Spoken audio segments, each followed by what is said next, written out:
देखिए, shrine board प्रशासन हमेशा ही तैयार रहता है ऐसी जो सिचुएशंस के लिए जहाँ पर यात्रा में बढ़ोतरियाँ होती हैं। ख़ास करके इस साल जब यात्रा भी एक रिकॉर्ड नंबर्स में कई सालों बाद रजिस्टर की है हमने और तकरीबन 90 लाख के करीब यात्री जो हैं वो हमें उम्मीद है कि साल के अंत तक माता वैष्णो देवी के दर्शन के लिए आएँगे।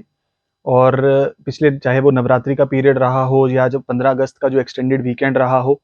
तो हर टाइम पे हमारा जो सिस्टम है यात्रा मैनेजमेंट का, उसके अंदर हमने इम्प्रूवमेंट्स करने की कोशिश की है, जैसे कि बोर्ड की हिदायत रही है। और ख़ास करके जो आरएफआईडी कार्ड्स जो हमने पिछले नवरात्रि से इंट्रोड्यूस किए हैं, उसके बाद से यात्रा रेगुलेशन में काफ़ी हमें मदद मिली है और वही real time monitoring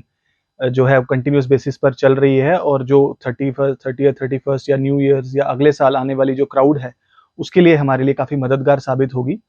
real time monitoring के ज़रिए हम ट्रैक की होल्डिंग कैपेसिटी के हिसाब से ही यात्रा को कटरा से जो है रेगुलेट करते हुए दक्षिण ड्योढ़ी की तरफ रवाना करते हैं।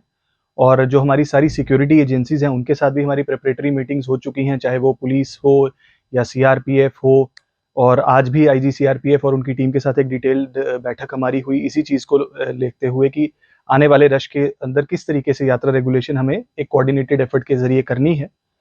उसके साथ-साथ ही यात्रियों की सुविधाओं के लिए जो है हमारे पब्लिक अनाउंसमेंट सिस्टम्स, हमारे मल्टीपर्पज़ ऑडियो सिस्टम्स के ज़रिए भी उनको बार-बार ये एडवाइज़रीज़ जो हैं वाईआरसीज़ के ज़रिए भी और ट्रैक के ऊपर भी बताई जाएँगी कि किस तरीके से हमें अपने आप को सेल्फ रेगुलेट करना है ताकि हम सभी के दर्शन भी सहूलियात के साथ हों और किसी को किसी प्रकार की इनकन्वीनियंस ना रहे। और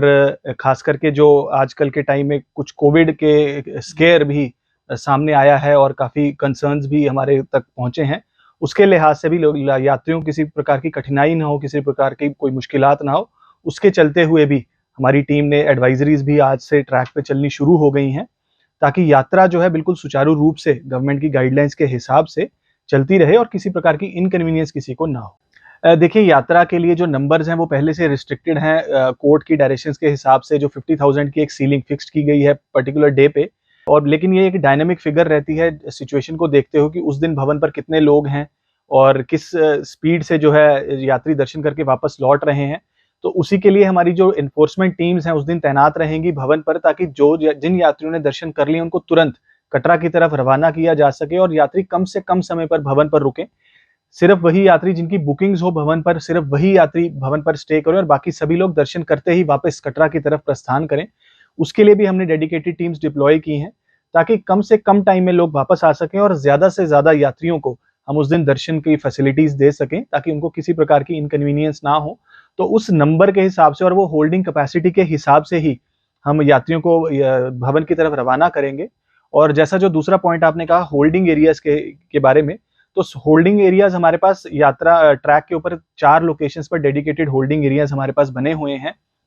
सबसे पहला ऑब्वियसली कटरा के अंदर हमारा सबसे बड़ा होल्डिंग एरिया रहता है, ताकि अगर कोई भी यात्रा ट्रैक के ऊपर हमें रिस्ट्रिक्शंस करनी पड़ती हैं तो कटरा में यात्री रुक सकते हैं, हमारे अकोमोडेशंस भी अवेलेबल हैं।